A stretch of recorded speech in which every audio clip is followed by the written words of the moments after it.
तो दोस्तों, हम सब ने बचपन से भारतीय पौराणिक कथाएं सुनी हैं, जिससे न सिर्फ हमें अपने देश का इतिहास पता चलता है, बल्कि इससे अच्छाई और बुराई की सीख भी मिलती है। लेकिन आजकल की जनरेशन ये सब भूलती जा रही है। इसीलिए अपनी संस्कृति को जिंदा रखने के लिए इंडियन सिनेमा बहुत अच्छा काम कर रहा है, जहां अब महाअवतार सिनेमैटिक यूनिवर्स नाम की एक नई फ्रेंचाइजी शुरू हुई है, जिसमें हमें भगवान विष्णु के अलग अलग अवतारों की एनिमेटेड मूवीज दिखाई जाएंगी। और अब इस सीरीज की पहली फिल्म महाअवतार नरसिम्हा रिलीज हो चुकी है, जो कि एक लाजवाब मूवी है। यहाँ हमें हिरण्यकश्यप, प्रहलाद और भगवान विष्णु के चौथे अवतार की कहानी दिखाई गई है। आज मैं महाअवतार नरसिम्हा फिल्म को शॉर्ट में एक्सप्लेन करूंगा, तो आइए देखते हैं।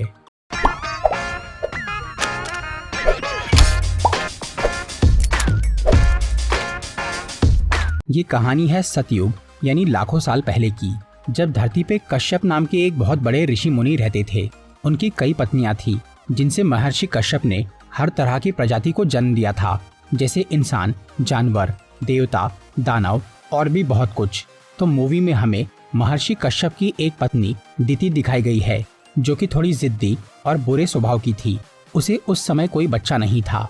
फिर एक शाम जब कश्यप अपनी पूजा में लीन थे, तब दिति को अचानक काम वासना जागती है और वो अपने पति को संभोग करके संतान देने के लिए जिद करती है। लेकिन महर्षि उसे मना करते हैं, क्योंकि शास्त्रों के हिसाब से उस वक्त संभोग करने से जो बच्चा जन्म लेता है वो एक असुर यानी दानव बन सकता है। पर दिति उनकी बात नहीं सुनती और वो अपनी जिद पूरी कर लेती है। इसकी वजह से जब वो माँ बनती है तो उसे 2 राक्षस बच्चे पैदा होते हैं, जिसमें से छोटा बेटा था हिरण्याक्ष और बड़ा बेटा हिरण्यकश्यप। और ये दोनों ही भाई बहुत खतरनाक दानव थे। फिर वो दोनों शुक्राचार्य नाम के एक आदमी, जो कि असुर प्रजाति का गुरु था, उससे शिक्षा लेते हैं और बहुत ताकतवर बन जाते हैं। तब वो दोनों पूरे पाताल लोक को जीत लेते हैं। मतलब धरती के नीचे का वो हिस्सा जहाँ राक्षस रहते थे, उस पे अब हिरण्याक्ष और हिरण्यकश्यप ने कब्जा कर लिया था। इसके बाद शुक्राचार्य उन्हें देवताओं के खिलाफ भड़काना शुरू करता है कि वो हमेशा असुरों के साथ अन्याय करते हैं और देवों के देव भगवान विष्णु राक्षसों के सबसे बड़े दुश्मन हैं। इसीलिए अब हिरण्याक्ष और हिरण्यकश्यप पाताल लोक से बाहर निकलकर भूलोक पे आ जाते हैं और वो भगवान विष्णु के सभी भक्तों को परेशान करने लगते हैं। उन दोनों भाइयों को लगा था कि ऐसा करने पर विष्णु जी सामने आएंगे तो वो उन्हें हराकर खुद को महाशक्तिशाली घोषित कर देंगे। लेकिन इस सब के बावजूद भी भगवान प्रकट नहीं होते।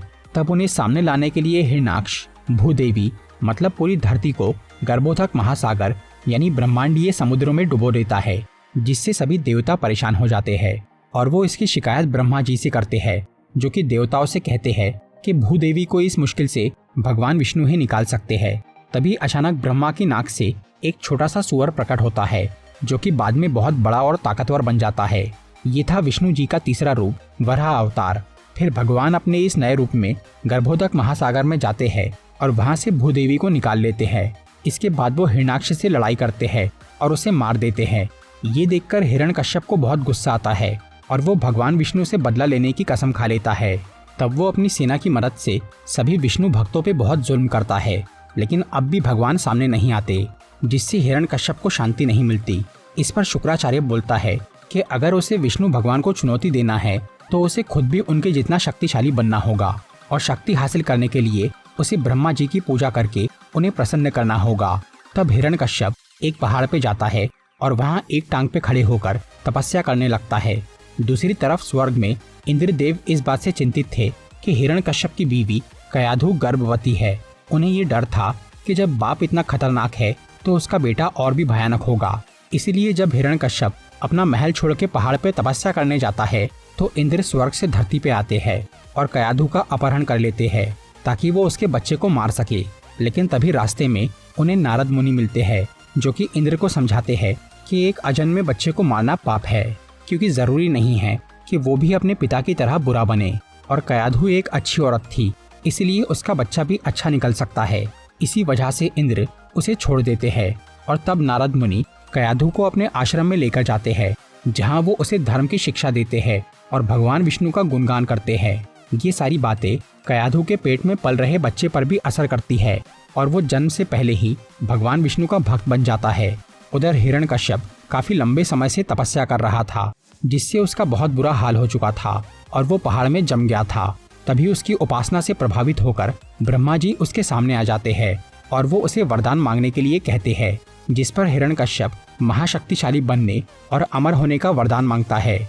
शक्ति तो उसे मिल जाती है, लेकिन ब्रह्मा उसे अमर नहीं बना सकते थे। इसलिए हिरण्यकश्यप ऐसा वरदान मांगता है जिससे कि वो मौत को हर हाल में टाल सके।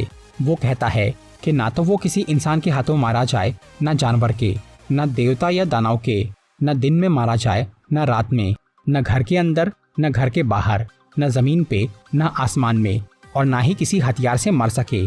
उसकी ये इच्छा पूरी हो जाती है और तब से हिरण्यकश्यप खुद को भगवान समझने लग जाता है। फिर वो तीनों लोक में बहुत आतंक मचाता है। स्वर्ग के देवताओं से लेकर जमीन के इंसान तक सबको काफी परेशान करता है। उसने सरेआम खुद को भगवान घोषित कर दिया था और विष्णु भक्ति बन करवाकर हर जगह खुद की पूजा करवा रहा था। जो लोग किसी और देवता या भगवान का नाम लेते थे, उन पर हिरण्यकश्यप और उसके साथी बहुत अत्याचार करते थे।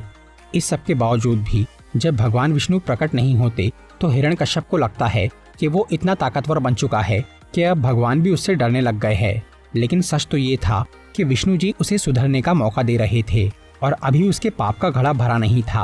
और सबसे बड़ी बात ये कि हिरण्यकश्यप भगवान को सिर्फ एक शक्तिशाली योद्धा समझ रहा था, लेकिन उसे ये नहीं मालूम था कि ईश्वर या परमात्मा का मतलब है पूरा संसार, जिसमें हर कोई शामिल है। इसलिए भगवान से दुश्मनी का मतलब है खुद से दुश्मनी, जो कि सरासर बेवकूफ़ी है। इस तरह से हिरण्यकश्यप अपनी ताकत के नशे में चूर हो जाता है, लेकिन उसे नहीं पता था कि उसकी बर्बादी का बीज उसी के घर में पनप रहा है। फिर कुछ समय बाद कयाधु को एक बेटा पैदा होता है, जो था प्रहलाद। हिरण्यकश्यप को लग रहा था कि उसका ये बेटा उसी की तरह भगवान से नफरत करेगा और सब पर राज करके असुर कुल का नाम रोशन करेगा। लेकिन प्रहलाद अपने पिता और पूरे राक्षस समाज से बिल्कुल अलग निकल जाता है। वो बहुत कोमल, दयालु और धार्मिक था और विष्णु भगवान का सबसे बड़ा भक्त। पर यह बात हिरण्यकश्यप को नहीं मालूम थी। लेकिन जब प्रहलाद 5 साल का होता है तो उसकी ये भक्ति सबको दिखना शुरू हो जाती है। ऊपर से वो अपने दोस्तों को भी विष्णु पूजा सिखा देता है। फिर जब ये बात हिरण्यकश्यप तक पहुंचती है तो वो पहले प्रहलाद को प्यार से समझाता है कि वो किसी और को ना पूजे, बल्कि उसे ही भगवान माने। लेकिन प्रहलाद उसकी बात नहीं सुनता और वो हर वक्त नारायण मंत्र का जाप करता है, जिससे हिरण्यकश्यप को चिढ़ होने लगती है और वो अपने बेटे पर कठोरता बरतता है। लेकिन फिर भी जब प्रहलाद अपनी जिद नहीं छोड़ता, तब हिरण्यकश्यप उसे मृत्यु दंड दे देता है और अपने सिपाहियों को उसे मारने कहता है। पर जब महल के सैनिक उस पर हमला करते हैं तो उनका कोई भी हथियार उस पर काम नहीं करता और प्रहलाद बच जाता है, क्योंकि भगवान विष्णु उसकी रक्षा कर रहे थे। इसके बाद हिरण्यकश्यप उसे कई तरह से मारने की कोशिश करता है, जैसे हाथियों से कुचलवाना, जहर देना, पहाड़ से नीचे फेंकना और भी बहुत कुछ। लेकिन हर बार प्रहलाद बच जाता है।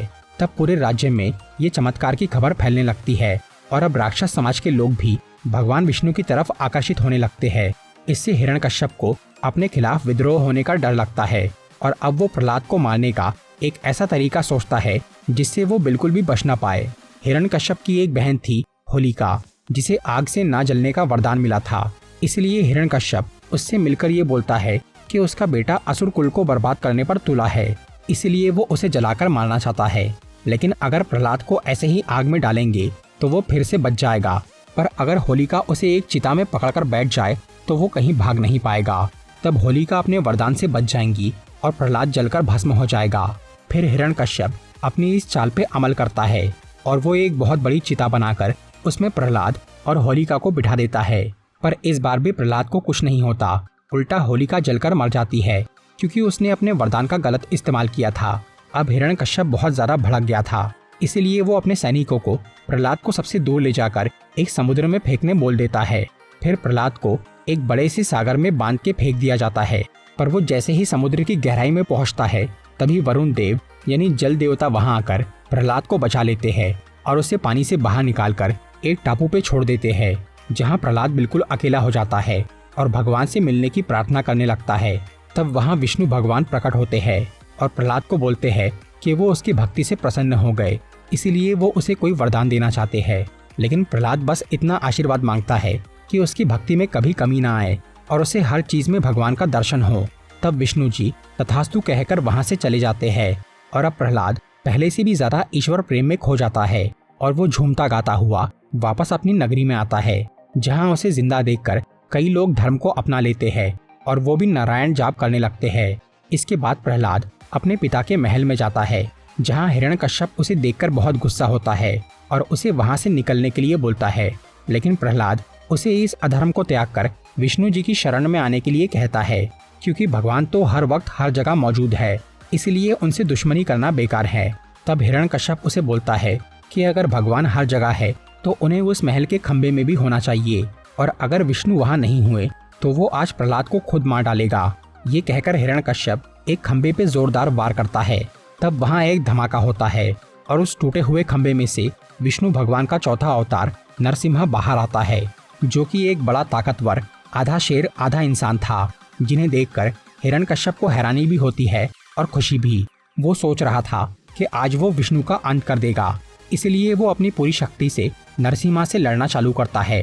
फिर उन दोनों की काफी देर तक बहुत खतरनाक लड़ाई होती है, जिसमें हिरण्यकश्यप कमजोर पड़ने लगता है। तब वो उस महल से भाग जाता है और अपने सिपाहियों को नरसिम्हा को मारने बोलता है, लेकिन भगवान कुछ ही देर में उसकी पूरी फौज को हरा देते हैं। और फिर वो हिरण्यकश्यप की तलाश में जंगल में जाते हैं, जहाँ से वो उसे उठाकर अंतरिक्ष में फेंकते हैं। तब हिरण्यकश्यप अपनी जादुई शक्ति का इस्तेमाल करके एक विशाल रूप धारण करता है और खुद को सबसे महान और शक्तिशाली कहता है। पर तभी भगवान उसे अपना विश्व रूप दिखाते हैं, जहाँ वो पूरे ब्रह्मांड में समाये हुए थे और उनके सामने हिरण्यकश्यप कुछ भी नहीं था। फिर विष्णु जी उसे छोटा करके उसके महल में फेंक देते हैं और खुद वहाँ नरसिम्हा वाले रूप में आते हैं। हिरण्यकश्यप अब काफी कमजोर हो चुका था, लेकिन उसे यकीन था कि वो मरेगा नहीं, क्योंकि ब्रह्मा ने उसे वरदान दिया है। तब नरसिम्हा उसे उठाकर महल की चौखट पे ले जाते हैं और बोलते हैं कि अभी वो ना घर के अंदर है और ना बाहर। उस वक्त शाम हो चुकी थी, मतलब ना दिन था ना रात। फिर नरसिम्हा उसे अपने पैरों पर रखते हैं और बोलते हैं कि वो ना तो जमीन पे है और ना आसमान में। और इस वक्त भगवान एक ऐसे रूप में थे जो ना इंसान था ना जानवर, और वो हिरण्यकश्यप को मारने के लिए अपने नाखून का इस्तेमाल करते हैं, जो कि कोई हथियार नहीं था।